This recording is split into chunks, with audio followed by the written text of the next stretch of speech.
2.3 class 7th का NCERT math. और आपसे निवेदन होगा कि आप इस क्लास को एंड तक देखना, बीच में स्किप नहीं करना, जिससे आपको सारे कॉन्सेप्ट समझ में आए। पहला क्वेश्चन है जो आपके सामने दिख रहा है, चाहे आप यूपी बोर्ड से हैं, सीबीएसई बोर्ड से हैं, किसी भी बोर्ड से हैं, क्वेश्चन सेम टू सेम होगा। बस इंग्लिश मीडियम वाले बुक में यहाँ पर ज्ञात कीजिए की जगह लिखा होगा सॉल्व द फॉलोइंग क्वेश्चन, या फिर कुछ भी लिखा होगा लेकिन इंग्लिश लैंग्वेज में होगा। 1/4 का 1/4 लिखा है, वहाँ पर होगा 1/4 ऑफ 1/4। इंग्लिश मीडियम में इतना ही अंतर होगा, बाकी क्वेश्चन वही होंगे। तो बहुत ही आसान है। देखो, मैंने आपको पहले सुनाया है और पढ़ाया है बोर्ड मास का नियम। तो बोर्ड मास के नियम के अकॉर्डिंग आप जानते हो का मतलब होता है गुणा। देखो, कुछ लैंग्वेज हैं जिनको आपको समझना होगा, ठीक है। तो भैया ये जान लो, का मतलब होता है गुणा, और कुल का मतलब होता है जोड़। कुल का मतलब होता है जोड़, अंतर का मतलब होता है घटाना। ये जान लो शब्दों के अर्थ गणित भाषा में और हिंदी भाषा में इनके क्या रिलेशन है, तब आपके लिए बेहतर होगा। अब चलो आगे चलते हैं। का मतलब गुणा, यानी कि 1/4 का 1/4 मतलब 1/4 गुणे 1/4, इसका आंसर आएगा 1/16। बात समझ गए ना। फटाफट आप सभी इसे लिख लो, कोई कन्फ्यूजन हो तो निसंकोच आप बता सकते हो। 3/5 का 1/4, इसका मतलब क्या हुआ, इसका मतलब भी वही हुआ 3/5 गुणे 1/4, ठीक ना। बस ऐसे कर लो, 3 एकम 3 और ये 5 चौका 20, तो कितना हो जाएगा 3/20। तो ये आप कॉन्सेप्ट समझ रहे होंगे, है ना। कितना हो गया 3/20। इसके बाद अगर हम आगे चलें तो अगला क्वेश्चन आपके सामने दिख रहा है 4/3 गुणा 1/4। इसको कैसे करोगे, देखो इसमें सिंपल सा है, ज़्यादा कुछ नहीं है। 4 से 4 आपको काट देने हैं, तो आपके पास बचेगा 1/3। क्या बचेगा 1/3, और यही इसका आंसर हो जाएगा, ठीक है। तो ये आपके 3 क्वेश्चन हो गए। इसी तरह से नीचे जो 4-5 दिया है वो आप खुद से कर लेना। अगला जो क्वेश्चन कह रहा है दूसरा नंबर, गुणा कीजिए और न्यूनतम रूप में बदलिए यदि संभव है तो। भैया कहने का ये मतलब है आप इसको गुणा करिए, अगर संभव है तो न्यूनतम रूप में बदलिए, अन्यथा रहने दीजिए। तो चलिए हम कर लेते हैं गुणा।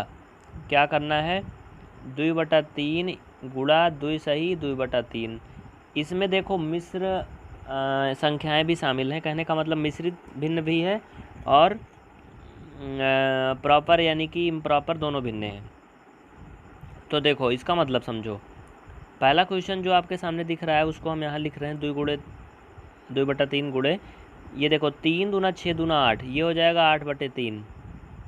बस ये साधारण भिन्न में हो गया एक प्रकार से ना। मतलब कौन सा भिन्न हो गई है, इम्प्रॉपर फ्रैक्शन यानी अनुचित भिन्न। दोनों भिन्न जो हैं उसमें एक अनुचित है एक उचित भिन्न है। अब इनको न्यूनतम रूप में बदलो कह रहा था, अगर संभव है तो भैया ये संभव है कहीं से। देखो नीचे 3 है, यहाँ पे 3 है, यहाँ पे 4, ये 8 है, 2 है। नीचे की किसी भी संख्या से ऊपर की कोई संख्या नहीं कटेगी ना, ऊपर की संख्या से नीचे की संख्या कटेगी, तो संभव नहीं है इसे न्यूनतम रूप में बदलना। गुणा कर लो, ये हो जाएगा 9/16, यही इसका उत्तर हो जाएगा।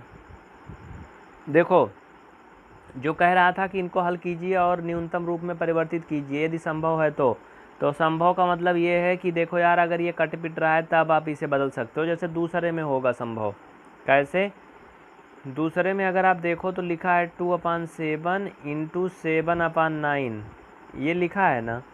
इसमें क्या करना है, इसमें आप 7 से 7 काट सकते हो, तो ये 2/9 क्या आएगा, आंसर आएगा।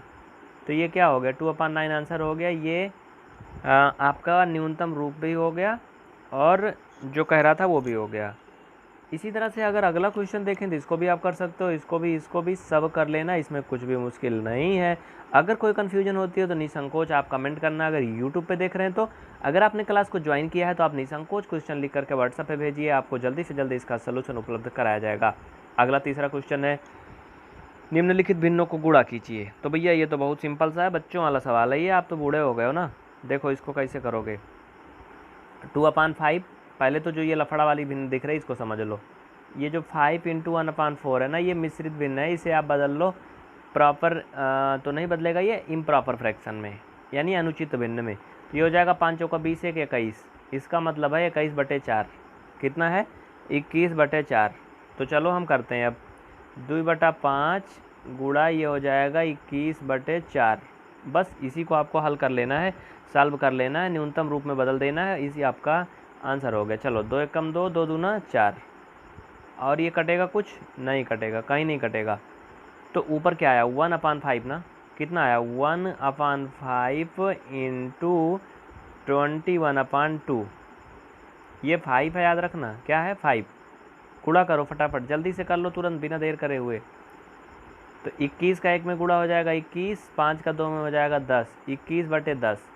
अब ये न्यूनतम भिन्न में बदलना संभव नहीं है, चूँकि 21 एक भाज्य संख्या तो है लेकिन ये विषम संख्या है और ये सम संख्या है। सम विषम में कोई रिलेशन नहीं होता है, ये दोनों अलग अलग समुदाय के होते हैं, इनमें कोई भी रिलेशन संबंध नहीं होता है कि ये कट पिट जाएँ एक दूसरे से, मर मिटें, ऐसा कुछ नहीं होता है।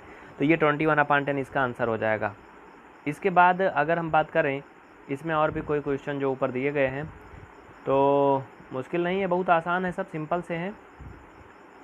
देखो बता ही देता हूँ, इसको देखो 6 इंटू 2/5 इंटू 7/9। इसे आप जब सॉल्व करोगे तो 6 5 जा 30 और 2 यानी कि ये हो जाएगा आपका 32/5 इंटू ये हो जाएगा 7/9। इसे आपसे कह रहा था पहले क्वेश्चन में कि यदि संभव है तो न्यूनतम रूप में बदलिए। तो भैया संभव है, इसे बदल लो अगर कट पिट रहा है तो। देखो ऊपर से कोई संख्या नीचे की संख्या से कटेगी नहीं, कटेगी। ऊपर 32 है जो कि सम संख्या है, नीचे कोई सम संख्या नहीं है, इसलिए कोई भी विषम संख्या कभी किसी सम संख्या से नहीं कटती है। चाहे जहां आप काट पीट के देख लो, कभी भी सम संख्या विषम संख्या से नहीं कटती है, चूँकि ये अलग अलग समुदाय के होते हैं। जैसे आप देखते हैं हमारे भारतीय समाज में हिंदू मुसलमान में शादी जो अगर होती है ना तो उसे अनुचित माना जाता है। वैसे फ़िलहाल हमारे भारतीय संविधान के अनुसार तो नहीं अनुचित माना जाता है, लेकिन हाँ समाज में माना जाता है ना। तो बहुत सी ऐसे बातें हैं जो यहाँ नहीं करनी चाहिए। चलिए आगे बढ़ते हैं। देखो तो ये कटेंगे नहीं आपस से, कुछ भी नहीं होंगे, तो फिर सवाल ये है कि भैया होगा क्या, इसका उत्तर कितना आएगा। अगर ये नहीं कटेगा तो गुणा कर लोगे, ऊपर का ऊपर नीचे का नीचे।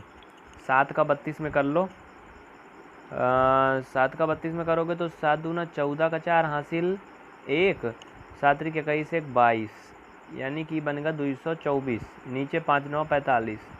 ये इसका आंसर आएगा। लेकिन कह रहा था न्यूनतम भिन्न में बदलिए, तो 224 को आप 45 से भाग करोगे, इसको भाग कर लो, फिर ये सही बटा में फिर से आएगा। ठीक है, कर लेना इसको, आप जानते हो, इतना बताने की ज़रूरत नहीं है। इसे मिश्र भिन्न में बदल लेना फिर से भाग करके, बस उसके आगे कुछ नहीं होगा। उसके बाद जो बची हुई और भी क्वेश्चन है, इसमें 2 3 4 इनको घर से कर लेना, चाहे घरे बैठ के करना चाहे दुआरे बैठ के करना, लेकिन कर लेना ज़रूर। ठीक है, चलिए आगे क्वेश्चन पर चलते हैं। चौथा नंबर में कह रहा है कि इसमें कौन बड़ा है। कौन बड़ा है मतलब कि ये भिन्न हमें निकालनी है, उसके बाद उनकी तुलना करके समझना है कि कौन सी भिन्न बड़ी है। 3/4 का 2/7। देखो यार इसको ऐसे हल कर लो बिना कहीं लिखे। 3/4 का 2/7 मतलब ये 2 से कट जाएगा, 2 दूना 4, तो ये 3 एक कम 3 और ये 7 दूना 14, 3/14 आएगा। दूसरा क्या हो जाएगा, 5 से 5 कट जाएगा, 3/8 आएगा। अब ये आप इसी में दिमाग लगा लो, खूब दबड़ा लो कि भैया 3 बिस्किट है, 8 बच्चों को बांटना है, और दूसरे में 3 बिस्किट है, 14 को बांटना है, तो किस में ज़्यादा आएगा। बिस्किट तो समान है, बच्चे जिसमें ज़्यादा होंगे उसमें कम मात्रा मिलेगी, यानी 3/8 बड़ा है, जो कि दूसरी वाली का मान था, बगल वाले का ना। यानी हम कह सकते हैं कि ये बड़ा है, इधर वाला ये बड़ा है जो मैंने घेरा है, और जो ये मैं बना रहा हूँ दूसरा वर्ग चिन्ह, ये छोटा बेचारा।